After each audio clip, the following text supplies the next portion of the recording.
I'm Katie Ranson, and my educational giant was Noah Webster. He stated on the purpose of education that it is an object of vast magnitude that systems of education should be adopted and pursued, which may not only diffuse a knowledge of the sciences, but it may implant in the minds of the American youth the principles of virtue and of liberty, and inspire them with just and liberal ideas of government, and with an inviolable attachment to their own country.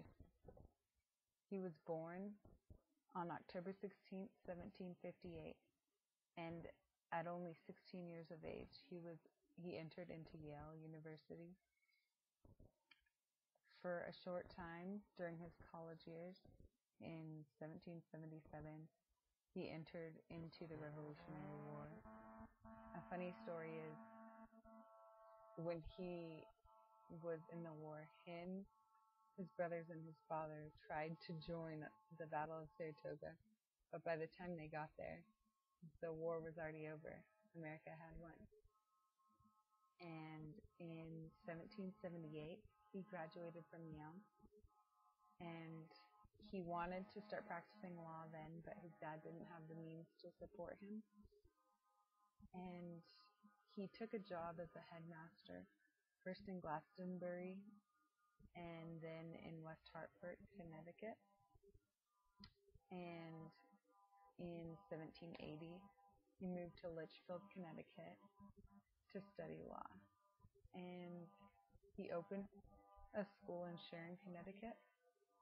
And while he was teaching school, he noticed the lack of American textbooks. All the textbooks they were using were from England, and he wanted complete American independence. He believed that we needed American-made textbooks in order to do that. So he published his own textbook, and his first was thus known as the Blue-Backed Speller, and it was very popular. It is actually still in print today. It was just like the basics of the English language. And then he next came out with books on grammar, and then eventually reading, because he wanted everyone to be literate in America. He opened a law office in 1784, and soon after he basically toured the whole United States, sharing his knowledge about the need for copywriting and patents, and also promoting his textbooks. He wanted them to be nationwide. He wrote many essays about the need for a revolution and American independence. He even had a magazine published, and it was called The American Magazine. It just basically talked about revolution and women getting an education, and because those were very touchy subjects, it only lasted about 12 months, but it's still remembered, it's still revered. And in 1786, he married his wife, Rebecca Greenleaf, they moved back to Hartford, Connecticut, where he was born. In 1793, he moved back to New York, and he published 2 newspapers, one, the American Minerva, and a semi-weekly one called the Herald. He moved to New Haven, and he served on the state legislature. And he wrote a book on diseases and epidemics. It was called A Brief History of Epidemic and Pestilential Diseases. It just shows he studied every part. He wasn't all about grammar or reading. or any of those things.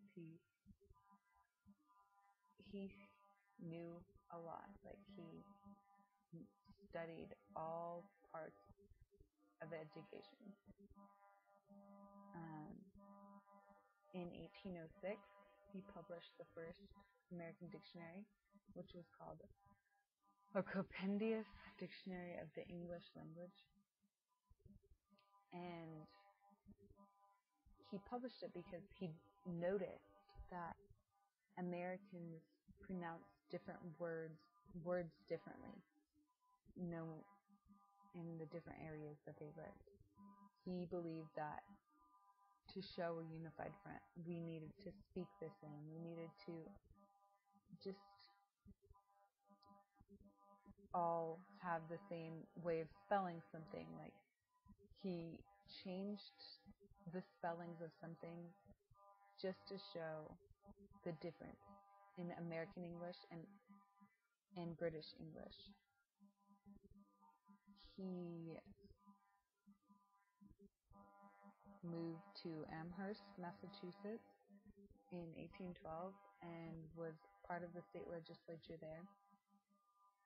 And in 1822, he got his doctorate degree from Yale.